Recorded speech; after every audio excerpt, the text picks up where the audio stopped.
Good morning, all. Welcome to another episode of Afro-Scientific Spirituality. This is the channel where we separate the facts from the fiction, the concept from the misconceptions, and the science from the superstition about African spirituality. Today, we'll be talking about nuclear physics and spirituality and evidence of ancient nuclear wars.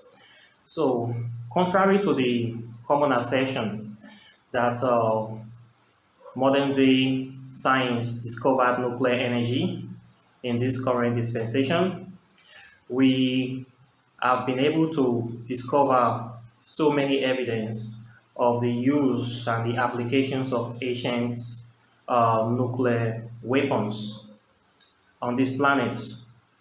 So we have it on good authority that the July 16, 1975 detonation of the nuclear weapon in the White Sands in America by Robert Oppenheimer was not the first time a nuclear device had been detonated upon this planet. And he too confirmed it when he was asked if this was the first time. He said yes, only in modern times, meaning he knows about previous records of ancient nuclear wars that have been fought on this planet before. These are things that happen thousands of years, could go back to maybe 20, 50 million years, maybe hundreds of thousands of years. Nobody knows. But today I will be presenting concrete scientific evidence of the application or the manipulation or processing of nuclear materials, uranium precisely, for about 2 billion years to this present time frame, with serious scientific hard evidence that cannot be disputed on this channel today. So let's start from the beginning. In 1972, French nuclear scientists, during a routine isoscopic measurement of uranium from a site in Gabon, discovered that the uranium they were collecting has already been enriched to a state of that is durable for processing nuclear weapons. So they were shocked that this could have happened, because they dated this particular site to be 2 billion years old, according to their calculation. They say it's 2 billion years old. And they were able to discover 17 nuclear plants in modern-day Gabon in West Africa, and they called it the Oklo nuclear reactors. They claim that the uranium that they discovered in this particular place did not have an uranium-235 content of 0.720%, meaning that it has undergone some form of artificial processing somehow. So they were surprised and they started investigation, because they could not understand how this could happen. So if it were to happen like this, it would mean that there were people or aliens 2 billion years ago in Africa processing nuclear weapons. And this could upset the history of the world as we know it today. So they went to their labs, they went to their research and meetings, and they came to the conclusion that the uranium that was discovered in the plants in Gabon occurred naturally. That is, the uranium enriched themselves naturally. Nobody or no third party did that for them. They enriched themselves naturally, and they buried themselves in a very uniform fashion that was very precise. in 17 different plants, according to their own conclusions. The reasons for these conclusions was that the uranium did not go through the fusion process that is known by modern science. So it cannot have been possible that somebody would have artificially processed those uranium to weapons grade material. So it only have to occur naturally. So that was the conclusion they reached concerning this nuclear plant, this 2 billion years old nuclear plant that was discovered in modern day Gabon, West Africa. And we agreed with it. Okay. Then there's also another case from ancient Egypt. This is the story that was recorded in the pyramid texts of the war between Horus and Set. According to this story, Horus was trying to avenge the death of his father, Osiris, and he engaged Set in a war, and this war lasted for 80 years. Then at the end of the war, the text said that Horus flew into the heavens in a winged beast and encountered the enemies of Osiris, which should be Set and his people, and he chases them down, and he unleashed a weapon that blinded and destroyed his enemies. If we are going to interpret this in modern day language, we'll say that Horus was able to procure a supersonic jet, and Horus lighted up his enemies. He somehow got a weapon that have high capacity for bringing out very high powerful light, and he lighted up the enemies of Osiris over the North African desert. Okay? Apparently they have the case of Tiomanchi, the war of the gods. So that led to the end of Horus destroying the enemies of Osiris. And this was contained in the pyramid texts of ancient Egypt. You can see the story there. We also have physical evidence from this battle. We have the evidence in the place in modern day Libya, northern Libya. We have the materials they call the Libya desert glass. These are glass that formed a desert of glass that only could have come from two possible explanations. It could be that they result as a reaction of very high temperatures heating the glass. This can occur when a nuclear weapon is detonated in the desert. The heat from the nuclear weapon always turns the sand to glass. This was evidence in the Trinity atomic bomb test in white sand. This was also evidence in Hiroshima. And this is also evidence in northern Libya. The glass contains pure silica, which requires a temperature of 1,600 Celsius to form. And this is hotter than any igneous rock you can find on the planet, meaning something very hot must have turned the sands in that desert to glass. And this can come from two options.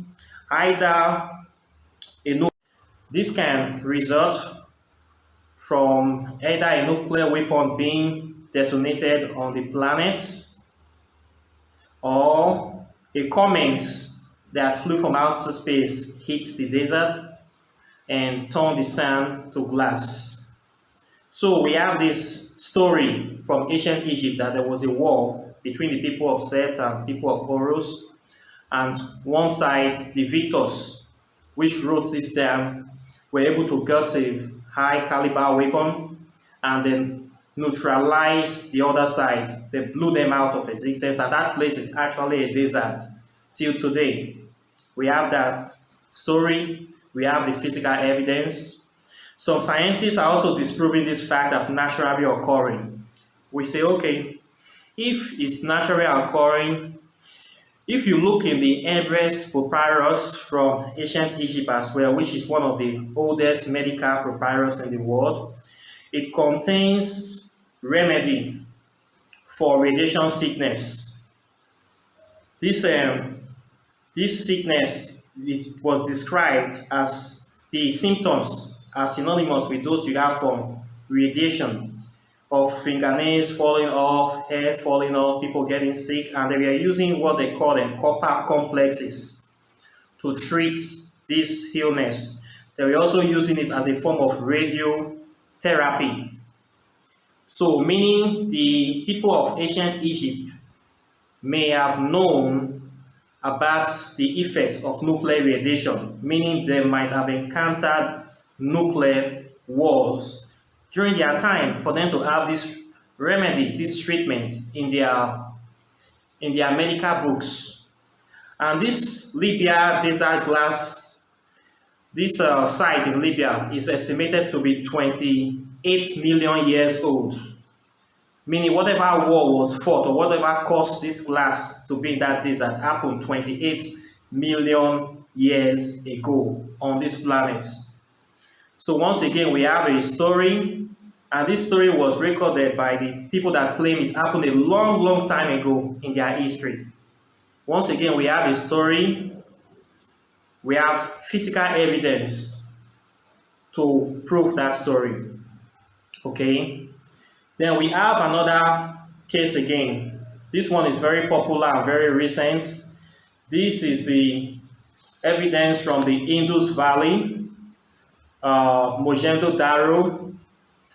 It's the story of how a certain people were wiped out by nuclear weapons, or supposedly nuclear weapons, from the surface of this earth. This account can be found in great details in the Indian holy text called Bhagavad Gita.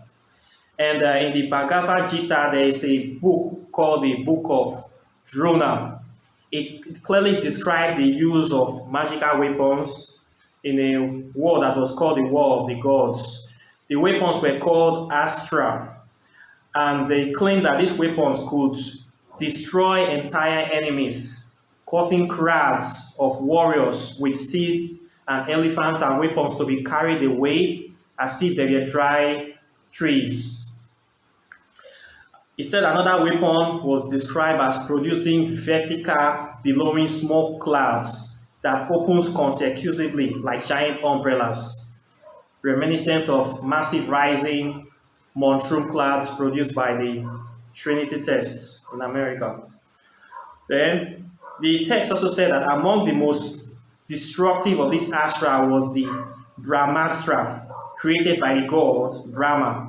He said that a single projectile charged with the power, all the powers in the universe.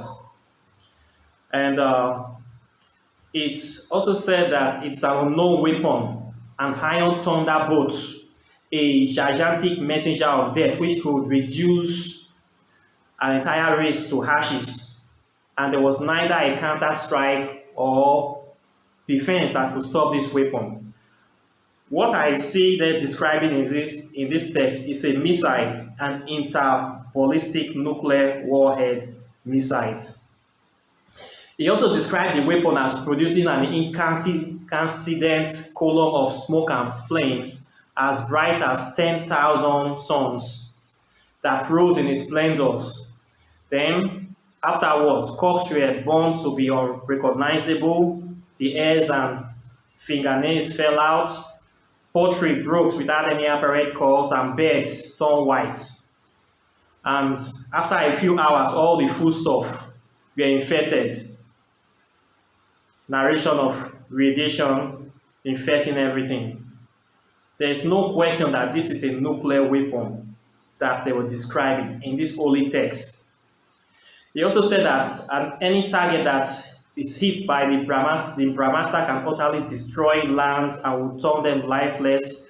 Rainfall would cease. infertility will occur in humans and animals and will follow for eons of time. This is clearly a nuclear weapon, no question about what was written in the text. It also said that the Brahmastra was detonated at the end of the final 18-day battle of Kurukshetra. The Pandavas vanquished their enemies, the Kauravas, with the devastating weapon, but the few surviving Pandavas discovered that there was nothing left to occupy and no one left to rule. The Brahmastra has destroyed the entire Kaurava society and was destroyed. So we have the story written in the holy text, and we have the physical evidence, we have detailed descriptions of the weapons used in that war and how the war was fought precisely. And these records are still here for us to see. You can do your research on this very story. There's a lot of evidence you can find about it all over the internet. In fact, the British researcher called David Davenport, have written about 4 books on this very research. One of them is The Weapons of the Gods, and the other book is also the Atomic War of 2000 BC. I'll give you all the reference of this war under the link of this video. So, I want us to ponder the evidence of these ancient nuclear wars. There are other evidence as well in North America of craters that seems to have been created artificially by nuclear weapons, but their documentation does not have much scientific evidence to tie in their occurrences as a fact just yet, so I will not bring those up. But for these very ones I have mentioned, we have scientifically proven fact beyond reasonable doubt that these incidents actually happened. So the question is that, why is this incident being mentioned in holy texts, ancient holy texts? What is the direct relationship between nuclear physics and spirituality? Is it an integral part of ancient spirituality? We need to ask ourselves these questions. Are there weapons that can really kill gods? We need to ask ourselves these questions. So I hope that this information is well received, and it brings a lot of thoughts to ponder. For references, for people that we want to go more in their research, I will recommend the following books for you. The book called The Cosmic War, Interplanetary Warfare, Modern Physics and Ancient Texts. This is a book that is written by Joseph P. Farrell. He's a plasma physicist. The book actually goes into details of ancient wars fought on this planet by ancient civilizations, which are also involve aliens, people from the moon, people from Mars, people from ancient city of Empire of Atlantis. There are even speculations that the city of the Empire of Atlantis was destroyed by a nuclear weapon in one of these wars. And we also have a missing planet from our solar system that is called Krypton, which was also destroyed by nuclear weapons. And this has led to the theory of the missing planet called the Flanders Exploded Planet Hypothesis. We are still looking into that as well. So for more details into these ancient nuclear wars that have been fought, intergalactic nuclear wars that involve people from Mars, people from the Earth, people from the moon, and people from other civilizations that we don't know yet, You can read this book. It goes into serious details. You can also read the book called the Giza Death Star. This is a book where the hypothesis that the Great Pyramid was also a plasma weapon that can be used to destroy planets and other interplanetary bodies. There's also the book called the Giza Death Star Deployed, the Giza Death Star Destroyed, The Rite of the Black Sun, SS Brotherhood of the Bell. All these books were written by Joseph P. Farrell. Then you can also read The Workings of an Ancient Nuclear Plant by Alex Miskin. This is a research paper about the ancient nuclear plant that was discovered in Gabon, the Oklo plant.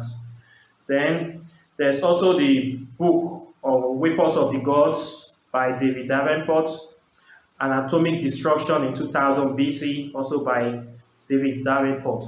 I am going to put the link of all these books right under this video so that you can check them out and also continue your own research from there. There are many things I might like to talk on this channel, but once again, we all know our big brother YouTube. We cannot really go into details here.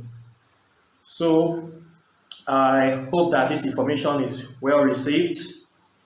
If it kindles your interest, please like and share this video, subscribe to this channel, and also download my book on quantum physics. The free ebook is there for chapter 1. If you like what you have read, you can order the whole book from me. Yes, in the same link. For you to understand plasma physics and nuclear physics, for you to have a holistic understanding, you need to know about quantum physics, because quantum physics is the key of bringing the physical and the invisible together. So that is the meeting point of spirituality and science. Quantum physics brings them, the atom brings them together. So you need to know a bit about quantum physics. So I wish you a very wonderful day, and I'll see you in the next video. Take care and God bless.